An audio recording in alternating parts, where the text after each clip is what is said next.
When you open a Chrome your system and you are supposed to download something, your system is get hacked due to the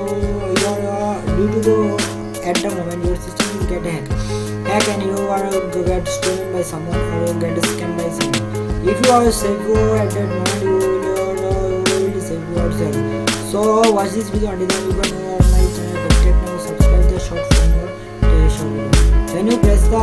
When you open it and you show your pops up, you can click the allow button at the properties you are at the moment. You one click gives you all the bank and the system is related to your one email.